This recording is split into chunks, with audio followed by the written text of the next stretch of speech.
बिस्मिल्लाहिर्रहमानिर्रहीम। अस्सलाम वालेकुम। आज जो वीडियो मैं आपके लिए लेके आया हूँ वो दूसरी वीडियो से अक्सर मुख्तलिफ है। वीडियो को एंड तक ज़रूर देखें और पसंद आए तो अपने दोस्तों से शेयर करके हमारे चैनल को सब्सक्राइब भी कर लें ताकि आपके लिए अच्छी और मालूमाती वीडियोस बनती रहें। आजकल यूट्यूब पर हर जगह लोग दज्जाल की आमद और इमाम मेहदी की आमद की वीडियोस बना रहे हैं। इन लोगों का कहना है कि मौजूदा दौर इमाम मेहदी की ज़हूर की निशानियों को पूरा करता हुआ नज़र आता है। इसके अलावा दज्जाल के खुरूज के भी बहुत से लोग कायल नज़र आते हैं। इनकी बताई हुई इंफॉर्मेशन की रोशनी में दज्जाल अब किसी भी वक्त ज़ाहिर हो सकता है। आज इस वीडियो में कुरान और सुन्नत की रोशनी में इस मौजू को बयान करने की कोशिश करूँगा। सबसे पहले अगर हम मौजूदा हालात का जायज़ा लें तो बज़ाहिर हमें ऐसा लगता है कि किसी भी वक्त ये सब पेशगोइयाँ पूरी हो जाएंगी। सबसे पहले हमें ये देखना है कि ये सब मामलात आपस में एक दूसरे के साथ किस तरह जुड़े हुए हैं। यहाँ पर मैं रिवर्स ऑर्डर में चलूँगा ताकि बात आपको आसानी से समझ आ सके।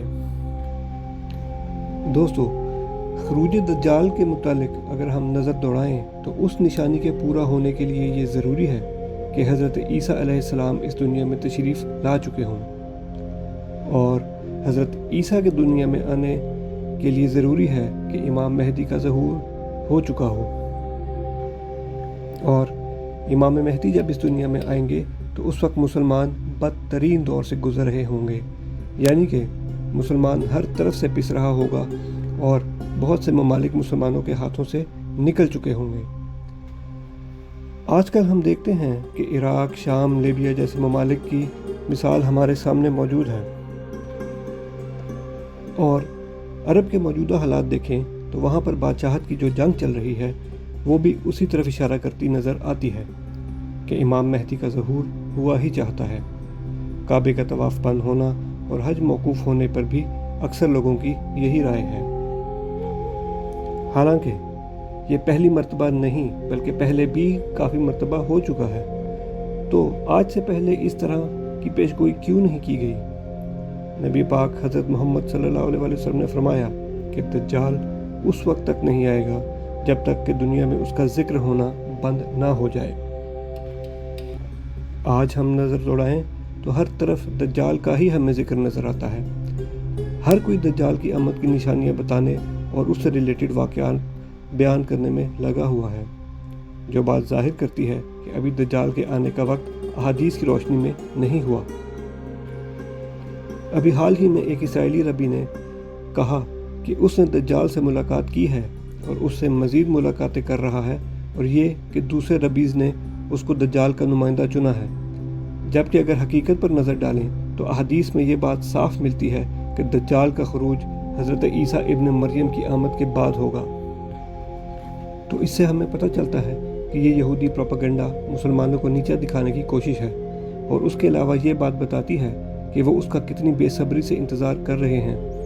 और इस्राएली मजहबी किताबों के मुताबिक उनका मसीहा यानी दज्जाल उस वक्त तक नहीं आएगा जब तक कि हैकल सुलेमानी दोबारा तामीर ना हो जाए।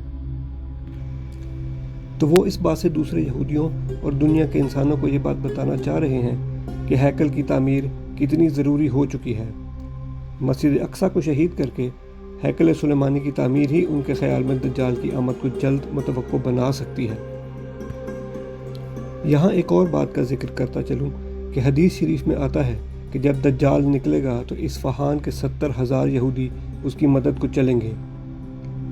इस बात से हम बखूबी वाकिफ़ हैं कि इस्फहान ईरान का शहर है, लेकिन यहाँ पर इससे मुराद पूरा ईरान है। इस वक्त अगर हम ईरान में यहूदी आबादी को देखें तो इस वक्त वहाँ पर 8,756 यहूदी आबादकार हैं। मतलब ये हो सकता है कि उस वक्त ईरान भी मुसलमानों के हाथ से जा चुका होगा, या फिर यहूदी दज्जाल की आमद के पेश नज़र ईरान में अपनी आबादी को बढ़ाएंगे। मगर इस वक्त वहाँ भी सूरत हाल बिल्कुल मुख्तलिफ है और अहादीस के मुताबिक नज़र नहीं आती। एक बात पर हमें गौर करना चाहिए, क्या हम मुसलमान इमाम मेहदी और हज़रत ईसा का ऐसे ही इंतज़ार कर रहे हैं? हरगिज़ नहीं। हम अपने ऐशो आराम और दुनिया के हसूल में मस्त हैं। جس کے پاس دولت ہے وہ اس کو اور بڑھانے کے چکر میں ہے، اور جس کے پاس نہیں ہے وہ اس کے حصول کی کوشش میں مگن ہے۔ اب امام مہدی کی طرف آتے ہیں۔ اس بات کا ذکر ہمیں ہر جگہ ملتا ہے کہ امام مہدی کا ظہور جب ہوگا تو اس وقت عرب میں خلافت کی جنگ ہوگی اور 3 شہزادے آپس میں لڑیں گے۔ امام مہدی اس وقت مدینہ سے بھاگ کر مکہ جائیں گے، جہاں پر لوگ ان کو پہچان کر رکن یمانی اور حجر اسود کے درمیان ان سے بیعت کریں گے۔ اب اس بات سے ایک چیز واضح ہو جاتی ہے کہ جب بھی امام مہدی کا ظہور ہوگا تو اس وقت حج موقوف نہیں ہوگا اور لوگ حج کر رہے ہوں گے، کیونکہ امام مہدی کا ظہور حج کے موقع پر ہوگا۔ ان کے ظہور کے وقت مسلمان تذلیل کی انتہا کو پہنچ چکے ہوں گے۔ حدیث میں آتا ہے کہ امام مہدی مسلمانوں کی قیادت کریں گے اور قسطنطنیہ کو مسلمان دوبارہ فتح کر لیں گے۔ آج ہمیں معلوم ہے کہ قسطنطنیہ، جو کہ ترکی کو کہا جاتا ہے، وہاں پر مسلمان حکومت ہے اور فوجی اعتبار سے وہ ایک بڑی مسلم طاقت کے طور پر جانا جاتا ہے، اور بظاہر مستقبل قریب میں اس کے مسلمانوں کے ہاتھ سے نکلنے کے حالات نظر نہیں آتے۔ ہاں، اگر اللہ چاہے تو یہ بہت جلد بھی ہو سکتا ہے۔ اور ہمیں اس کے علاوہ غزوہ ہند کی احادیث بھی ملتی ہیں جو ہمیں بتاتی ہیں کہ مسلمان ہند کو فتح کریں گے اور ان کے حکمرانوں کو بیڑیاں پہنا کر لائیں گے۔ یہ واقعہ بھی امام مہدی کے آنے سے پہلے کا بیان ہوا ہے۔ اور اب آخر میں ایک بہت اہم واقعہ معراج کا ذکر کروں گا۔ معراج کے موقع پر حضرت محمد صلی اللہ علیہ وآلہ وسلم نے اللہ تعالیٰ سے سوال کیا کہ میری امت کے پاس کتنا وقت بچا ہے؟ تو جواب ملا 1 دن۔ اس پر آپ صلی اللہ علیہ وآلہ وسلم پریشان ہوئے تو اللہ تعالیٰ نے فرمایا کہ آدھا اور دیا۔ قرآن و سنت اور علماء کی رائے سے ہمیں پتہ چلتا ہے کہ 1 دن سے یہاں مراد 1000 سال ہیں اور آدھا دن 500 سال، تو یہ اس اعتبار سے ہوئے 1500 سال۔ ہجری کیلنڈر کو دیکھا جائے تو اس وقت سال 1441 ہجری چل رہا ہے۔ 1 دن پورا ہو چکا ہے اور آدھا دن پورا ہونے کو ہے، لیکن ابھی اس میں کچھ وقت باقی ہے۔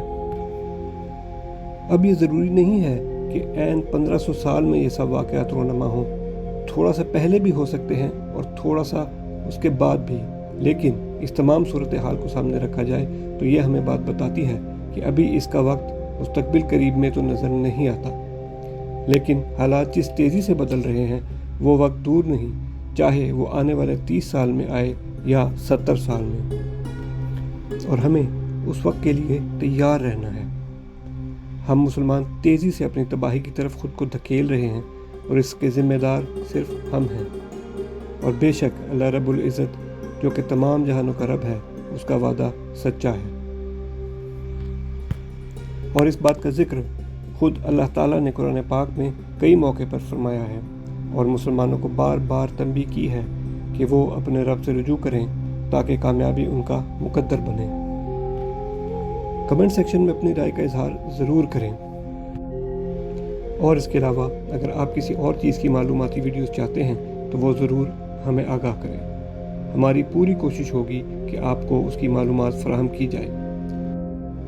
اور اب آخر میں آپ لوگوں سے پھر گزارش ہے کہ ویڈیو کو اپنے دوستوں اور رشتہ داروں سے ضرور شیئر کریں اور چینل کو سبسکرائب ضرور کر لیں، اور ساتھ میں بیل آئیکن دبا دیں تاکہ آپ کو نیو ویڈیوز کی اطلاع ملتی رہے۔ اللہ تعالیٰ آپ کا حامی و ناصر ہو، اور اللہ تعالیٰ ہمیں حق کو پہچاننے کی توفیق عطا فرمائے اور ہمیں اپنے حفظ و امان میں رکھیں۔ درود شریف پڑھتے ہوئے ویڈیو کو اینڈ کروں گا، آپ سب بھی ایک دفعہ درود شریف پڑھ لیں۔ اللہم صلی علی محمد وعلی آل محمد کما صلیت علی ابراہیم وعلی آل ابراہیم انک حمید مجید۔ اللہم بارک علی محمد وعلی آل محمد کما بارکت علی ابراہیم وعلی آل ابراہیم انک حمید مجید۔ اپنا اور اپنے ارد گرد کے لوگوں کا خیال رکھیے گا۔ اجازت چاہتا ہوں، اللہ حافظ۔